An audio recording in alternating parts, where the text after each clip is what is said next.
கிறிஸ்துவுக்குள் பிரியமான தேவச்சனமே, இந்த பரிசுத்தமான கால வேளையில் உங்களை சந்திப்பதில் நான் மிக்க மகிழ்ச்சி அடைகிறேன். நம்முடைய ஆண்டவராகிய இயேசு கிறிஸ்துவின் நாமத்தினாலே உங்களுக்கு நன்றியும் வணக்கத்தையும் தெரிவித்துக் கொள்கிறேன். இந்த நாளின் தலைப்பு, வாதை உன் கூடாரத்தை அணுகாது. பிரியமானவர்களே, ஆண்டவராகிய இயேசு கிறிஸ்து இந்த கால வேளையில் உங்களுக்கு கொடுக்கிறதான தலைப்பு, வாதை உன் கூடாரத்தை அணுகாது. சங்கீதம் 91 அதிகாரம் 10 எப்படியாய் சொல்லுகிறது, வாதை உன் கூடாரத்தை அணுகாது. ஆமீன். பிரியமானவர்களே, இந்த காலத்தில் நாம் பார்க்கும்போது அநேக குடும்பங்களில ஏதோ ஒரு வியாதி, ஏதோ ஒரு பலவீனம். இன்றைக்கு யாருமே என்னுடைய சரீரம் சுகத்தோடு இருக்கிறது என்று சொல்வதில்லை. எனக்கு கூட ஃபோன் கால்ஸ் வருகிறது, எல்லாருடைய சரீரத்தில் ஏதோ ஒரு பலவீனம், ஏதோ ஒரு வியாதி. இதிலிருந்து ஒரு விடுதலை வேண்டும் என்பதாக தான் அநேக ஜனங்கள் போராடி கொண்டிருக்கிறார்கள். பலவீனத்தின் நிமித்தமாய் வியாதியின் மத்தியில போராடி கொண்டிருக்கு. யாரை பார்த்தாலும் sugar, BP, thyroid, heart problem என்று, சிறுநீரக பிரச்சனை என்று பலவித பிரச்சனைகள் தன்னுடைய சரீரத்தில் சொல்லி வருகிறார்கள். இந்த பிரச்சனையிலிருந்து ஒரு விடுதலை வேண்டும் என்பதற்காக ஜெபிக்க சொல்லி போன் கால்ஸ் அப்படியாகத்தான் வருகிறது. அப்படியாகத்தான் எல்லாருடைய சரீரத்திலும் ஏதோ ஒரு வியாதி, பலவீனம் அழுத்தி கொண்டிருக்கிறது. இதற்கான காரணம் என்னவென்று பார்க்கும்போது, பொல்லாத பிசாசின் கிரியைகள் தான். பிசாசின் கிரியைகள் நிமித்தம் தான் அநேக ஜனங்களுக்கு அநேக உபத்திரவங்கள், அநேக வியாதிகள், அநேக பலவீனங்கள் இது வருவதற்கு நாம் இடம் கொடுக்கிறவர்களாய் நாம் இருக்கிறோம். பிரியமானவர்களே, எகிப்து தேசத்தில் நம்முடைய இஸ்ரவேல் ஜனங்கள் அடிமையா இருக்கிறார்கள். அந்த இடத்துல தான் ஆண்டவர் 10 வாதைகளை அனுப்புகிறார். மோசேயும் ஆரோனையும் கொண்டு அந்த எகிப்து தேசத்துல அநேக அற்புதங்களையும் அதிசயங்களையும் செய்கிறார். அத்தனை 9 வாதைகளை அனுப்பி கூட பார்வோனுடைய இருதயம் கடினமாகவே இருக்கிறது. 10வது வாதையாக சங்கார தூதனை ஆண்டவர் அனுப்புகிறார். பாருங்கள் பிரியமானவர்களே, ஆண்டவராகிய தேவன் எப்படியாக தன்னுடைய இஸ்ரவேல் ஜனங்களை அனுப்பிவிட வேண்டும் என்பதற்காக அந்த எகிப்தில் இருக்கிற தலைச்சன் பிள்ளைகள் எல்லாரையும் சங்கரிக்கும்படியாய், அதாவது பார்வோனுடைய தலைச்சன் பிள்ளை முதற்கொண்டு அவன் காவற்கிடங்களில் இருக்கிற அவர்களுடைய தலைச்சன் பிள்ளைகள், மிருக ஜீவனுடைய தலைச்சன் பிள்ளை எல்லாரையும் சங்கரிக்கும்படியாய் தேவன் கட்டளையிடுகிறார். ஆனால் இஸ்ரவேல் ஜனத்தாருடைய தலைச்சன் பிள்ளைகளையோ ஒரு நாளும் தேவதூதன், சங்கார தூதன் அவர்களை அழிக்காதபடிக்கு அவர்களை காவல் காக்க வேண்டும் என்று ஆண்டவர் தாமே தீர்மானிக்கிறார்.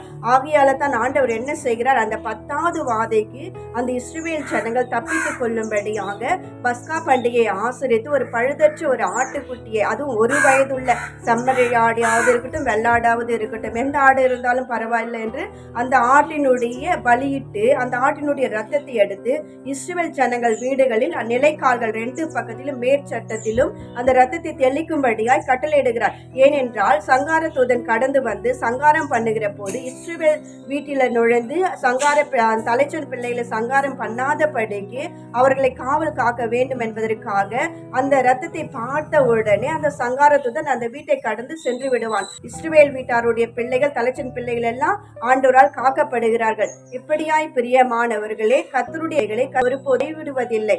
நம்முடைய பாவங்கள், நம்முடைய அக்கிரமங்கள் மிகுதியாலும் கூட ஆண்டவர் தாமே நமக்கு மனமிறங்குற தேவனாய் இருக்கிறார். ஏன் நம் குடும்பத்தில் வாதை வருகிறது, ஏன் நம் குடும்பத்துல மாத்திரை இப்படி நடக்கிறது, ஏன் என்னுடைய சரீரத்துல மாத்திரை இப்படி வியாதி வருகிறது, இந்த பலவீனம் வருகிறது, எனக்கு எப்படி இந்த வியாதி வந்தது என்றே தெரியவில்லையே என்று அநேக உள்ளங்கள் நீங்க கேள்வியோடு தான் இருக்கிறீர்கள். பிரியமானவர்களே, வாதை வருவதற்கு காரணம் நம் குடும்பத்தின் வாசலுக்குள்ளாகவே வாதை நுழையவே கூடாது.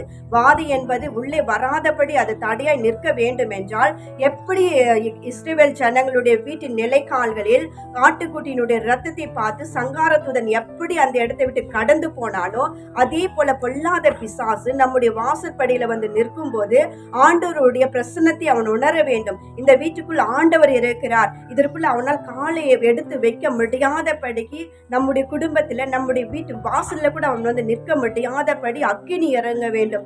அக்கினி நம்மளுடைய குடும்பத்துல இருக்க வேண்டும். பரிசுத்த ஆவியானவர் நம் குடும்பத்துல இருக்கும் போது அப்பேற்பட்ட வாதியை கொண்டு வருகிற பிசாசு நம் வீட்டுக்குள்ள நுழையவே முடியாது. கர்த்தர் நம்முடைய கூடாரத்தை அவர் காக்கிற தேவனாய் இருக்கிறார். நாம் என்ன செய்ய வேண்டும், அப்படிப்பட்ட வாதை கொண்டு வருகிற பிசாசுவை நாம் உள்ளே நுழைய விடாதபடிக்கு அவனுக்கு வேலி அடைக்க வேண்டும் என்றால் நாம் என்ன செய்ய வேண்டும், நம் குடும்பத்துல குடும்ப ஜபம் வேண்டும். நாம் குடும்ப ஜபமாய் செய்கிற போது தினந்தோறும் நாம் குடும்பமாய் இணைந்து நாம் ஜெபித்து ஜெபித்து ஜெபித்து ஆண்டவருடைய பிரசன்னத்தினால நம் குடும்பத்தை நாம் நிரப்பும் போது, நம் கூடாரத்தை நாம் நிரப்பும் போது ஆவியானவர் தாமே அப்படிப்பட்ட வாதைகள் உள்ளே நுழையாதபடிக்கு என்ன செய்கிறார், வேலி அடைத்து நம்மை காத்து கொள்ளுகிறார். பிசாசு பிசாசின் கைக்கு நம்மை தப்புவித்துக் கொள்ளுகிறார். வாதை கூடாரத்தை அணுகாதபடி ஒரு வேலியை அடைக்கிறார். பிரியமானவர்கள், இந்த நிகழ்ச்சியை பார்த்து கொண்டிருக்கிற நீங்களும் கூட இந்த நாள் வரைக்கும் குடும்பத்தில் ஒருமனப்பட்டவர்களாய் இணைந்து நீங்கள் ஜெபிக்காதவர்களாய் இருப்பீர்கள். ஆனால் இன்று முதல் நீங்கள் கரம் பிடித்து ஒருவருக்கு ஒரு ஊக்கமாய் ஜெபம் பண்ணுங்கள்.